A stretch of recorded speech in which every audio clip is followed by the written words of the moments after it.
October is Domestic Violence Awareness Month.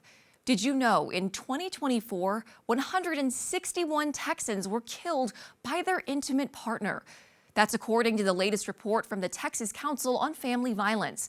Those victims ranged in age from as young as 17 to 70. It can affect anyone. Domestic violence is also one of the leading causes of homelessness in the state.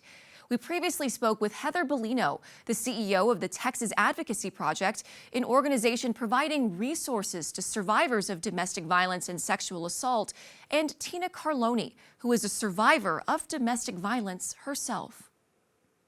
Joining us now are Heather Bellino, the CEO of the Texas Advocacy Project, an organization providing resources to survivors of domestic violence and sexual assault, along with Tina Carloni, who is a survivor of domestic violence herself. Heather and Tina, thank you both so much for being with us. Thank you for having us.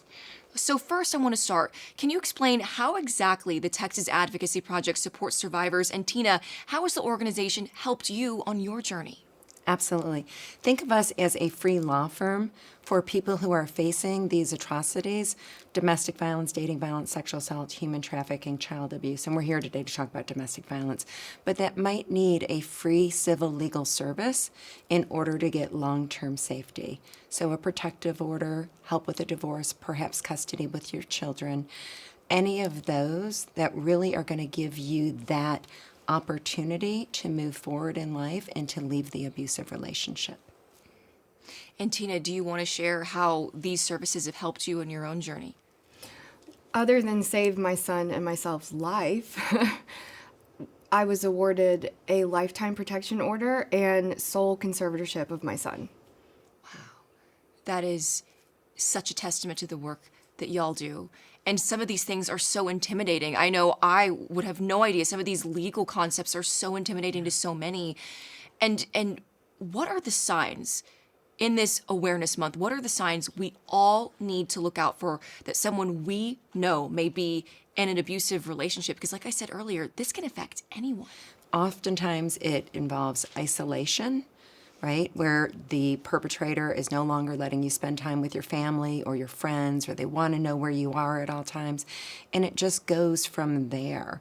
But really, separating you from your support system is one of the biggest signs.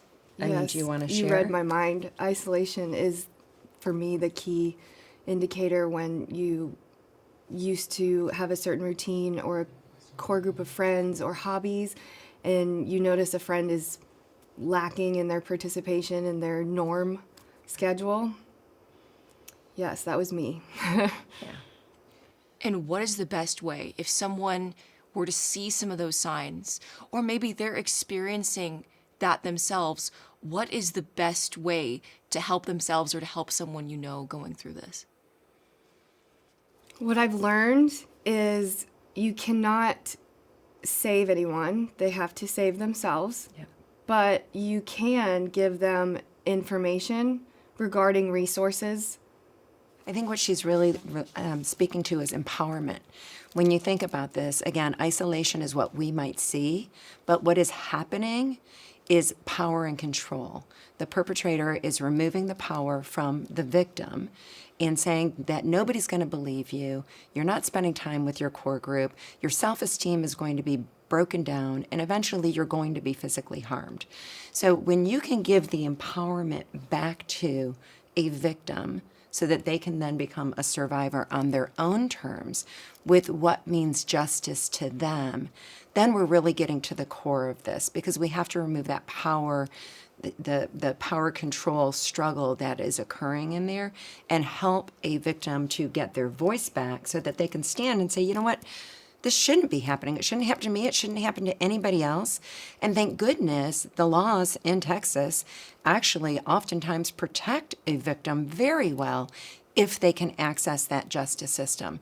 But attorneys are expensive, so we're proud to be able to do this work for free and be able to provide those civil legal remedies to people like Tina, who is now an incredible survivor. I wouldn't be here without them. That is so powerful. And why is it important to have this conversation, not just every year in October, but beyond, year-round? because 1 in 3 Texans are going to experience domestic violence or somebody in their immediate family is. This issue is all invasive. And population of Texas continues to grow and resources remain finite, if not are going down. So it's really important for us to talk about this as a community to say, this is not going to be acceptable in our backyard. We're not going to let the Tinas of the world or the Heathers of the world or the Lauras of the world to ever have to experience this kind of injustice. And we need to stand up and say, you know what? We're going to allocate resources and we're going to pay attention and we're going to make sure that people that are in harm's way have the resources necessary to get long-term safety.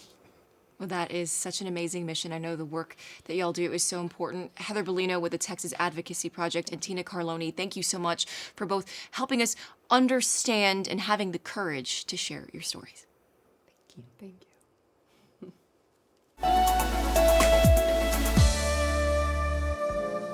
Thanks so much for watching. Be sure to like and subscribe and leave us a comment below to let us know your thoughts on this video. And don't forget, you can watch full episodes of Austin Insight for free in the PBS app.